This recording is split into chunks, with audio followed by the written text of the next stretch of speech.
Salut, bienvenue dans le module 11 du programme Vidéo stratégique et aujourd'hui on va parler d'un sujet qui me plaît énormément, la phonétique. Alors, j'aurais peut-être dû commencer par la phonétique avant, mais encore une fois, j'ai voulu prioriser le fait de tenir une conversation rapidement.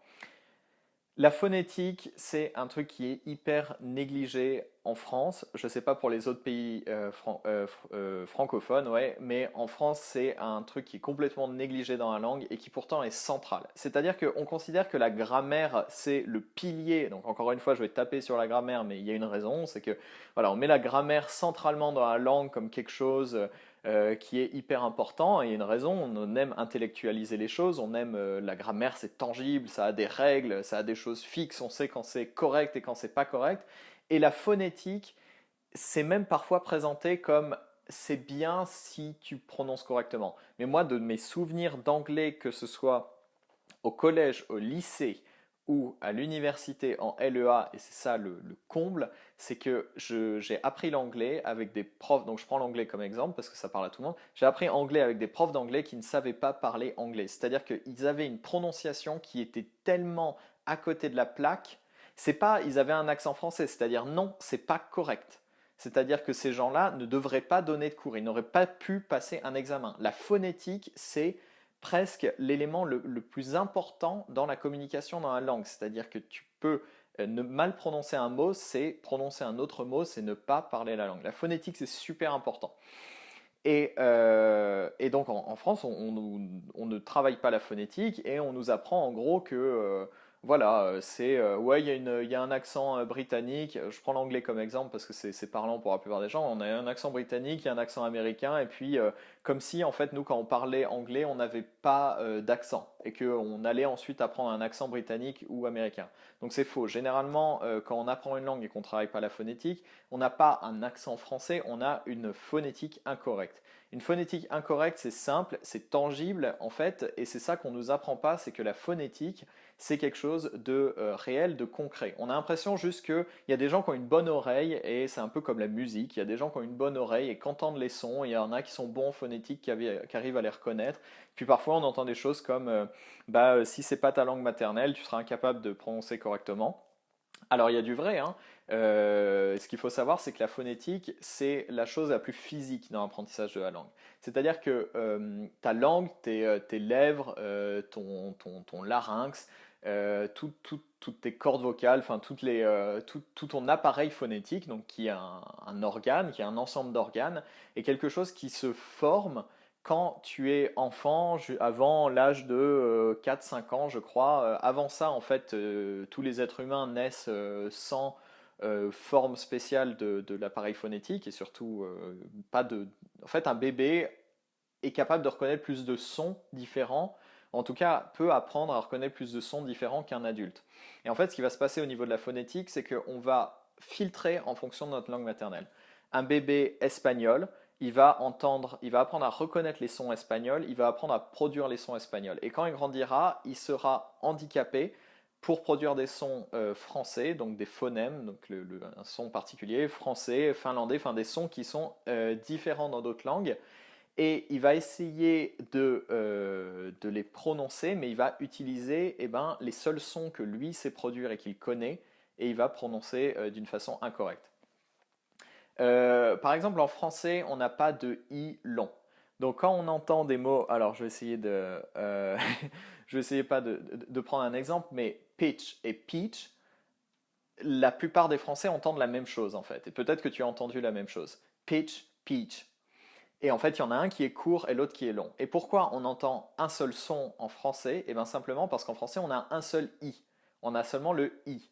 Et on n'a pas je ne sais pas le prononcer, c'est un mot, pitch et peach. On n'a pas deux sons différents. Et c'est ça pour la plupart des langues. On entend une seule chose. C'est pas seulement le fait de pouvoir produire le son, c'est le fait de l'entendre. Et en fait, on va travailler les deux. On va travailler le fait de reconnaître des sons différents dans les langues. Donc la règle numéro un, c'est d'être sur ses gardes, de savoir que c'est pas parce que tu entends ce son-là que c'est exactement le même.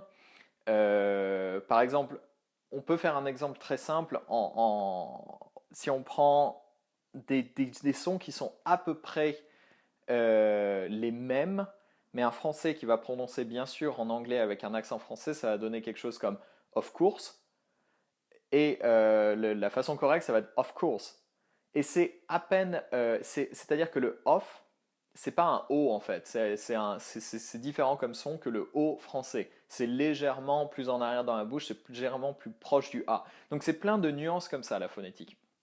Alors tu te dis peut-être, on s'en fout, je me fais comprendre.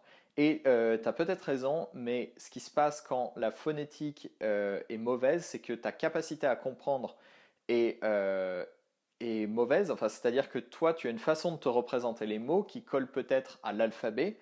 Et quand tu les entends, tu n'arrives pas à les identifier parce qu'ils ne collent pas à la façon dont toi tu les écrirais ou à la façon dont toi tu les prononcerais.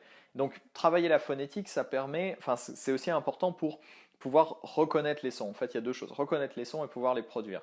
Donc, voilà, je vais un peu avancer. Donc, c'est important pour comprendre et se faire comprendre et aussi pour communiquer. Alors, une bonne phonétique, une bonne prononciation, ça communique énormément de choses. C'est pas seulement les mots. La communication, et c'est un peu le paradoxe de l'apprentissage des langues, c'est que la plupart de la communication est non verbale. C'est-à-dire, c'est pas vraiment ce que tu dis, c'est l'intonation, c'est ton langage corporel, c'est ton expression de visage, mais c'est pas vraiment ce que tu dis. Avoir une bonne phonétique, c'est-à-dire même si tu fais plein de fautes de grammaire, mais que ta phonétique est impeccable, ça communique qu'en fait tu es bon dans la langue et que les gens te comprennent. C'est aussi que tu vas pas avoir l'air d'un étranger quand tu parles. Donc ça, c'est des choses un peu inconscientes. Quand la personne va te parler, elle saura que tu es français, que c'est pas ta langue maternelle, mais se dire, il y aura un lien beaucoup plus fort qui va se créer. Plus tu travailles la phonétique, plus tu arrives à communiquer des choses, donc explicites ou implicites, avec force et communiquer une émotion. Et ça, c'est très important dans la phonétique.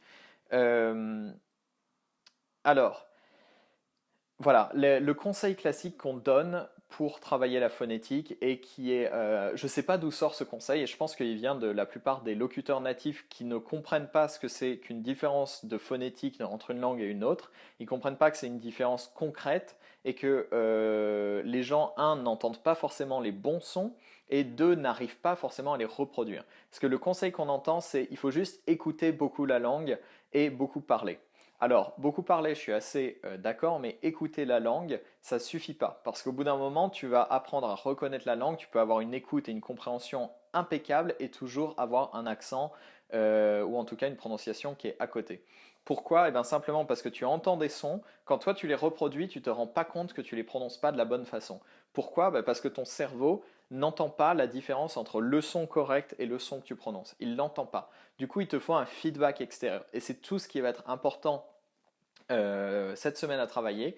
Donc la phonétique, c'est un truc qui prend pas une semaine à travailler. C'est un des éléments de la langue qui prend le plus de temps parce que c'est le plus complexe. Ça se joue parfois à quelques millimètres de position de la langue ou des lèvres pour avoir le bon son.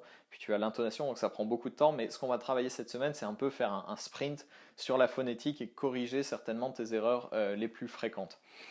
Ouais, donc la phonétique, c'est pas de l'écoute et beaucoup d'écoute et beaucoup de paroles qui va suffire. On baigne tous dans l'anglais, on entend tous de l'anglais à la radio depuis qu'on est tout petit.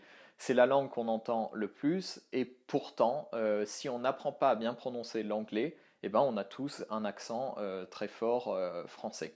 Et pourtant, on entend, on sait reconnaître de l'anglais à l'oreille, on sait que c'est de l'anglais, même on peut comprendre les paroles ou des choses, mais on a un accent qui reste. Pourquoi? Eh bien, simplement parce que on n'a pas compris que ça se jouait, eh ben, pas simplement au fait de on s'entend prononcer un son, mais c'est plutôt la position. C'est-à-dire que la phonétique, il faut presque le faire sans s'écouter. La phonétique, c'est comment vous utilisez votre instrument de musique. Instrument de musique, c'est votre appareil phonétique, votre bouche, votre langue, vos cordes vocales. C'est la façon dont vous l'utilisez. Imaginez un trompettiste qui entend un air, qui arrive à jouer un air, mais il est un peu à côté de la plaque. Parce que non, un trompettiste, c'est un peu simple. La trompette, il n'y a pas énormément de choses. Mais on va prendre un saxophoniste. Il n'a jamais su comment servir du saxophone, mais il a appris à quand il entend quelque chose, il fait quelque chose d'à peu près pareil. Et donc du coup, ça se joue à des quarts de ton, des demi-tons, ça sonne faux, mais on reconnaît un peu l'air. C'est un peu ce qui se passe pour la phonétique. On n'a pas appris à se servir, on ne se rend pas compte qu'en fait, c'est pas le fait d'écouter, de reproduire qui est le plus important, mais c'est le fait d'utiliser l'instrument de musique, d'utiliser notre appareil phonétique. Notre appareil phonétique, encore une fois, donc ça va être les lèvres, la langue, les cordes vocales. Si on a un flux d'air continu, comme dans une voyelle, O, ou si on fait un stop, comme avec un K, ou un G, ou un P, voilà. C'est aussi la position des lèvres. Bon voilà, je l'ai dit 40 fois, position des lèvres, de la langue, de la corde vocale, mais c'est surtout physique. Et c'est ça qui est important. Donc quand vous travaillez la phonétique, ce qu'il faut vraiment retenir, c'est que il faut travailler sur la physique. Quand vous entendez quelqu'un prononcer un son, vous pouvez entendre le son et après vous allez avoir du mal à le reproduire. Pourquoi? Parce que vous ne saurez pas comment reproduire physiquement le son. Donc ce qu'on va faire, c'est qu'il va falloir, quand vous allez travailler, donc ça va être l'exercice à faire cette semaine, c'est de prendre une conversation donc, avec un natif et au lieu de simplement essayer de reproduire les sons qu'il fait, lui demander où tu mets ta langue, où tu mets tes lèvres, comment tu prononces ça. Et la personne, parce que sinon elle va vous faire genre euh, et vous êtes là genre i, i, i, par exemple le son ça c'est un son russe, hein, le et de l'extérieur on dirait un i parce que les lèvres sont tirées comme un i. Donc si vous regardez juste, vous allez faire c'est un i, j'entends presque un i. Je fais la même position, je fais i, et pourtant le russe va dire non, c'est pas i, c'est u. Et vous êtes là, mais c'est la même position des lèvres. Pourquoi? Qu'est-ce qui change? Et bien, ce qui se passe, c'est que ça se passe derrière, ça se passe dans la position de la langue. Et il faut demander où est-ce que tu mets ta langue. Est-ce qu'elle est en arrière? Est-ce qu'elle est en avant? Est-ce qu'elle est collée au palais? Et c'est ça qui va faire la différence entre une phonétique correcte et une phonétique incorrecte. Et c'est ça le plus important avec la phonétique. Donc ça va être comment utiliser votre instrument de musique et vous allez regarder un natif, lui demander qu'est-ce qui se passe dans ta bouche. Ça c'est super important et vous allez voir comment il prononce et comment il fait les choses. Moi quand j'ai appris un petit peu de mandarin juste pour découvrir la langue, mon coloc m'a vraiment expliqué ce qui se passait à l'intérieur de sa bouche. Il me dit non, non, ta langue elle doit être comme ça. Ou elle doit bouger comme ça, ou alors ton flux d'air il doit être comme ça, l'intonation et tout ça. Il vous faut des choses tangibles, matérielles, et il faut en finir avec la phonétique, c'est juste entendre le son et être bon à les reconnaître et avoir un bon accent ou pas. Ça, c'est des choses qu'on ne peut pas quantifier, on les fout à la poubelle. Et on va apprendre l'instrument de musique, donc les cordes vocales, tout ça, l'appareil phonétique, et on va apprendre à lire les partitions de phonétique. Lire les partitions de phonétique, ça veut dire quoi? Et ben, comme pour la musique, un musicien peut lire des notes et les reproduire, hein, il sait les lire et il connaît son instrument de musique, donc il peut les reproduire. On va apprendre à faire la même chose dans une langue. On va apprendre un truc qui généralement fait peur au premier abord, mais on va apprendre l'alphabet phonétique international. Alors peut-être pas tous les caractères, mais on va en prendre ceux qui t'intéressent pour la langue que tu apprends. Alors l'alphabet phonétique international, qu'est-ce que c'est? C'est un alphabet, donc comme l'alphabet latin, comme l'alphabet grec, l'alphabet russe, mais c'est un alphabet phonétique, c'est-à-dire que chaque lettre, chaque caractère représente un phonème, il représente un son. Donc vous allez avoir un phonème, par exemple pour le O, vous allez avoir un phonème pour le A, et vous allez avoir un phonème pour le A, et un phonème pour le E, et alors que ces sons-là peuvent être représentés de la même façon dans la plupart des langues latines par un A. Et là, du coup, vous allez pouvoir visuellement voir à quel moment on prononce un A et à quel moment on prononce un A, par exemple, dans la plupart des langues. C'est des nuances qu'on trouve de partout. Par exemple, en russe, comment on prononce un O quand il est bien accentué ou quand il n'est pas accentué et que ça sonne comme un A, mais en fait, c'est entre le O et le A. Bon, bref, voilà, c'est très difficile à expliquer à l'oral, mais justement, l'alphabet phonétique international permet de visualiser. Alors, ce qui est intéressant avec cet alphabet, c'est que c'est pas la peine de le mémoriser par cœur ou quoi que ce soit. Ce qui est intéressant, c'est de prendre l'habitude de regarder un mot et de regarder comment il s'écrit en alphabet phonétique international en l'écoutant. Et pour vous, c'est quelque chose qui est incroyable en fait quand on le fait au début parce qu'on se dit, je comprends rien à cet alphabet, quand je regarde l'alphabet normal, donc imaginons, on apprend un mot en anglais. On voit l'alphabet, le mot écrit en anglais, ok, on l'entend d'une certaine façon, ok. Quand on le voit écrit en alphabet phonétique international, ça clique. D'un coup, c'est exactement ce qui est écrit. Même si vous ne connaissez pas les caractères, vous voyez que c'est exactement ce qui est écrit. Si vous regardez plusieurs mots, vous allez reconnaître toujours les mêmes mots. Et au bout d'un moment, vous allez remarquer là où vous faites des erreurs dans les mots et vous allez dire, ok, est-ce que, par exemple, est-ce que c'est ce son A très court qu'on trouve souvent dans des langues genre un schwa. Donc c'est un espèce de petit E à l'envers et c'est un son qui existe dans beaucoup de langues et qui est un espèce de E très court, euh, enfin entre le E et le A, ou alors est-ce que c'est un A? Et donc c'est intéressant. Pour le savoir, bah, soit vous écoutez, vous faites très attention et vous arrivez à l'entendre et c'est très bien pour vous, ou soit simplement bah, vous cherchez l'alphabet phonétique international, vous cherchez tel mot phonétique ou alors la phonétique de la langue et on trouve comme ça facilement la partition de musique du mot qu'on cherche. Et ensuite, ça permet même, ben, pour vous amuser, vous pouvez lire des textes en entier, hein, seulement en alphabet phonétique international. L'intérêt, c'est que quand vous le lisez, en fait, vous pouvez l'entendre en même temps. C'est-à-dire que quand on lit en phonétique, on entend ce qui se passe. Alors, peut-être que tu te dis que tu apprends une langue phonétique, c'est-à-dire où l'alphabet colle à la graphie. Et dans ce cas-là, sois prudent quand même, parce que c'est le cas, enfin c'est ce qu'on dit avec le russe, c'est ce qu'on dit avec l'espagnol, notamment, enfin avec le croate par exemple, je pourrais me dire la même chose, ou avec le turc, c'est-à-dire on se dit l'alphabet colle parfaitement, ça s'écrit comme ça se prononce exactement, et il faut faire gaffe parce qu'il y a pas mal de petites intonations, de choses qui peuvent passer à la trappe quand simplement on se dit que c'est la même façon d'écrire et de parler. Donc voilà pour la phonétique. Donc cette semaine, eh ben, tu vas apprendre un petit peu l'alphabet phonétique international. On va regarder bah, de quoi il se compose.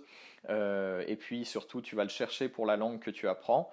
Et je vais te montrer bah, des traducteurs. Et surtout, bah, ton exercice de la semaine, ça va être de travailler l'alphabet phonétique international avec un natif. Voilà, c'est tout. Et à bientôt dans la vidéo de ressources.